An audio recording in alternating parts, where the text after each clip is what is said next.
Hello students of grade 10.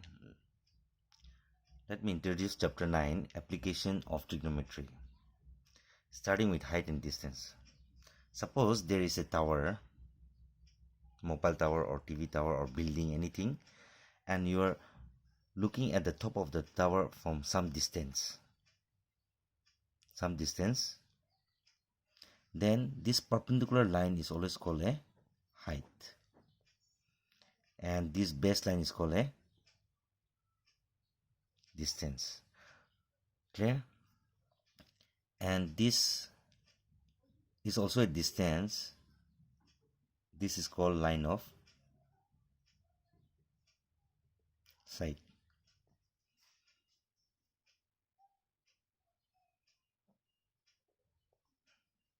SIGHT, okay, line of sight. So mostly we're going to deal with in this chapter is about a right angle triangle only.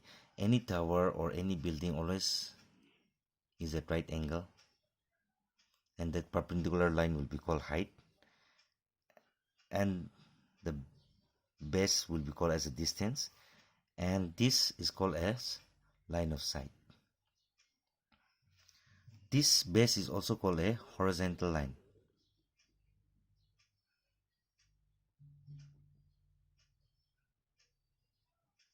And this is also called a perpendicular line.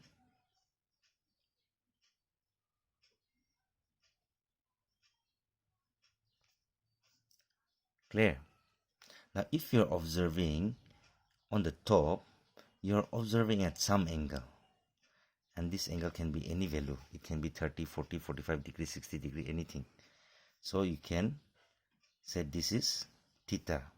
So whenever you observe an object on the top or the bottom, you always observe at some angle. Now this angle depends if you look on the top, this angle is called angle of elevation.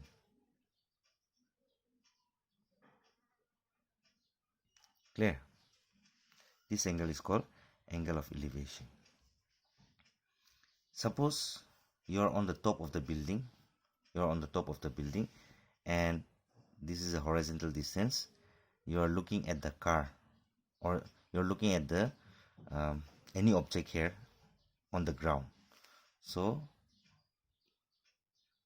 you see, this is called a height, this is called a base or horizontal line, and this is called a line of sight. Now when you're looking from the top, your eyes is here. Okay, now I'm not good at drawing. This is the observing point. You are observing this object or anything at some angle.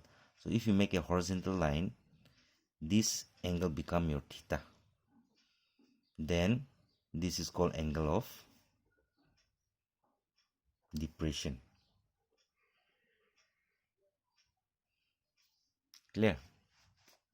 Angle of depression. When you're looking any object from the top, the angle made will be called angle of depression. And when you're looking on the top, then the angle made is called angle of elevation. But while solving a sum, we will take the angle here only at the base, because this become an alternate angle. This angle and this angle will be same. While solving any sum, we'll always take this as a base, as a angle. We'll be taking angle on the base. So if this angle is theta, automatically this angle also will be theta, and in that way we can solve the problem.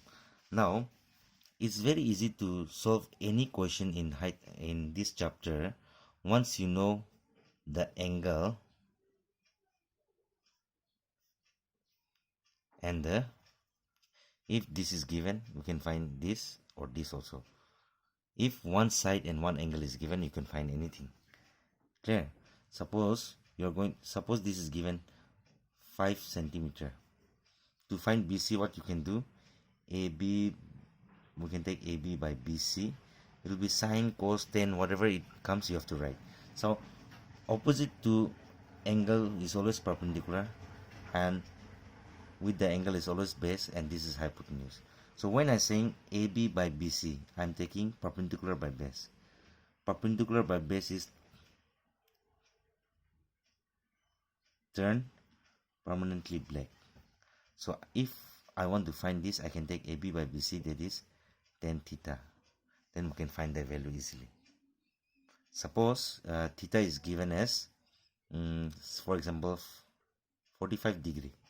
So AB is 5, BC we are going to find, tan is tan 45, value is 1. If I cross multiply, BC will be 5 centimeters. So we can say that this is also 5 centimeters. Likewise, if I want to find AC, I can take AB by AC, that is sine. People have perpendicular by hypotenuse is sine. So we can take sine 45. Then we can put the value A 5 by AC. We are going to find sine 45 is 1 by root 2. Cross multiply. AC is 5 root 2. So if you know one angle and one of the side out of this tree, you can find anything in this chapter. Clear? Provided you have to know the table. We have already discussed in 8.2 how to make this table. Please, to do this exercise, you have to know this table. Clear? Now, to find an angle, most of the engineers use an instrument to find an angle. Suppose you are observing a things from here, how to find an angle. In the paper, we can do directly protractor like that and we can find the angle. Clear? But engineers or the military, they use an instrument to find the angle. They can find the angle easily and they can solve the problem quickly. Suppose military want to know the height of the mountain, they will use the instrument, they will find the distance, and they will take the instrument, they will find the angle, and they can find the distance from here to here or the height of the mountain. Clear? And if you want to make the instrument at home, you can use scale and protractor, and you can make the angle like this. Suppose you want to measure the height of the building, you can keep this scale and protractor like that to the ground level, and see, you have this line, can you see perpendicular line, and your scale must match. And if you want to see the angle from your eye, we can see like this. We can hold it like that, and we can see the height of the building like that, or height of the tower or anything. Or just if you know the angle, you can find anything. So we can hold like this and find the angle. This is a practical method. You can find the angle at home by doing like this, holding the protractor and the compass like that, or not compass, scale like that. You can pause the video to write everything. Thank you.